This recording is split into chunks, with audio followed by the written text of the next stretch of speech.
Okay, I want to continue with this. This is going to be video 19. I'm starting to count them again. I didn't quite count the others, but I'll count them on the screen when I enter them.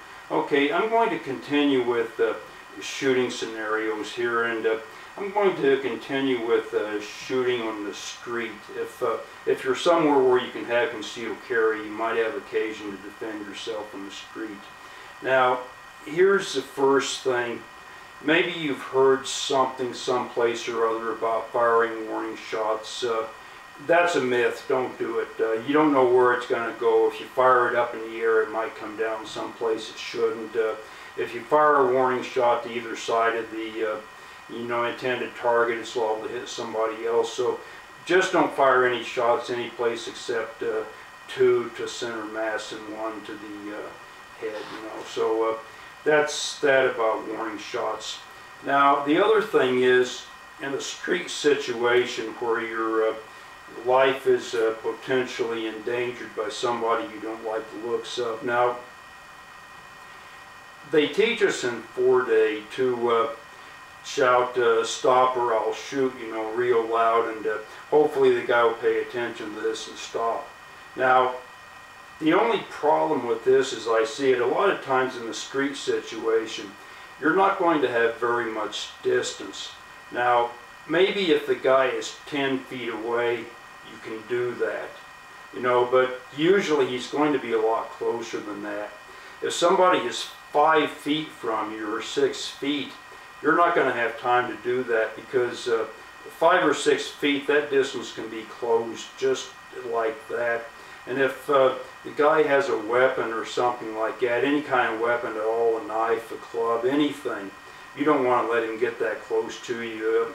You've got to have the mindset in that situation. You absolutely have to have the mindset. If your weapon comes out of its holster, it's going to be 2 to center mass and 1 to the head, and that's just flat all there is to it. You don't have time for this stop or I'll shoot and all that good stuff. So it's going to be a lot of judgment in that situation, and it's going to be judgment, but it's going to have to be made real quick and real fast, and you're not going to have a lot of time to think about this. So if you think about this in advance and get good instruction and a good feel for what's likely to occur, then you'll be better able to function in this situation.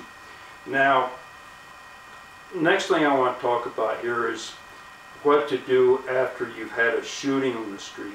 Okay, I'll give you an example. You're out there and 2 guys come up to you, and one of them's got a knife and the other one's got a club, and they says, hey man, we want all your money. So you don't have time for any of this, so you say, hey look, I don't, and all of a sudden one of them starts toward you and he's got the knife, and it looks like he's going to take a cut at you with the knife. So you draw your weapon, put 2 to center mass and 1 to the cranial cavity, because that's all you have time to do. That's absolutely all you have time to do. The other guy turns and runs away as fast as he can. Well, we're not allowed to shoot people in the back to begin with, and it's hard to shoot a target that's running away from you, so you just don't shoot him. Now, here's some possibilities. Now, if for some reason or other, I don't know what it would be, but if for some reason or other you're someplace you shouldn't be, just take a quick look around. If nothing's happened and everybody's kind of disappeared and there's nobody around and nobody wants to know anything about what happened, and you're all alone, as is possibly going to be the case, just get the hell out of there and don't do anything. Just go home, take a hot shower, forget about it. That's probably the best thing you can do. Now, if you're in a more respectable area and you draw a crowd and it's in a shopping mall and the security guards come running over and everybody's looking, and it doesn't look like you can do this, you just can't disappear, you're going to have to stay, and can't give an accounting of this. So here's about what I would do in this situation. Now, every place and everybody is different. Obviously, if you're in Heartland, Missouri, and you've wasted some gangbanger that paid a visit from the inner city, and you're on a first-name sheriff base with you know, if you're on a first name basis with Sheriff Bubba and the district attorney, you don't have a problem. You just stand there and, you know, Sheriff Bubba comes over and you say, hey, well, look, this happened, you know, this. So the problem goes away. They call the coroner and they haul the body off and the problem goes away. Now, that's not going to happen here in California. I think there's places in California where you can get concealed carry, and that's not going to happen here in California. So what I would do here in California, the first thing I'd do is because I figure the police would take about 20 minutes to get there, I'd lay my weapon on the ground. I'd get 10 feet away from it. I'd lay on the ground in a spread position, and I'd just lay there till the police came and let them do what they wanted. And in the meantime, what I'd be trying to do is I'd be trying to urinate and defecate in my pants, and the police would come and they'd probably come over and they'd frisk me and they'd handcuff me and then they'd throw me in the car and take me to the station and say, oh, what happened here, you know. And at this point, what I would do, you know, they'd probably take you in their room to question you, and it's probably going to be smelling real bad anyway, and the detectives aren't going to be enjoying this because it's going to be smelling bad because you know, you defecated in your pants and you're all wet here, and you just start babbling and they look, I didn't mean to kill him. Oh God, oh please forgive me. I told him I'd shoot and he just wouldn't stop, and I just, you know, I didn't mean, you know, you just go through this routine, you know, and you do one of these numbers and say, and I've never killed anybody before, and they never told me it'd be like this, and 4-day handgun, and oh, you know, you just go on and on like that. And the police will have either one of two reactions. They'll either know what you're doing and they'll know this is all bullshit, or they might take you seriously and just, you know, write it all down, whatever. But they are going to have to make a report on this, and they are going to have to write it down. And so this is the image you present in court when it gets that far, when the district attorney decides to try you for manslaughter or murder one or whatever he's going to try you for.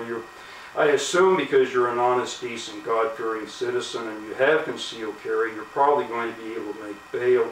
So the minute you get out on bail, what you do is you go see a psychiatrist and you complain, well, you know, since I took this poor guy's life, my life has just never been the same. I have erectile dysfunction. My wife wants to divorce me. I can't sleep. I'm depressed, you know, and the shrink will probably give you some medication, you know, which go fill a prescription, and as soon as you fill a prescription, you take it home and set it up in the cabinet and just keep it for future reference or whatever. And you go through all this, and you hire a top-notch criminal defense attorney.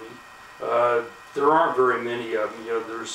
You find somebody by reference. Hire a good criminal defense attorney, and it's probably never going to go to trial. He's probably going to get this reduced to whatever, and you're probably going to wind up pleading guilty to manslaughter or something, and they're probably going to take your weapon away and tell you can't never have another one, and this, that, and the other, and all that stuff. And you know, the guy's survivors, if he has any, you know, next of kin, they're probably going to sue you and stuff like that. But the important thing is you did what you had to do, and you got out of it, and you didn't do time.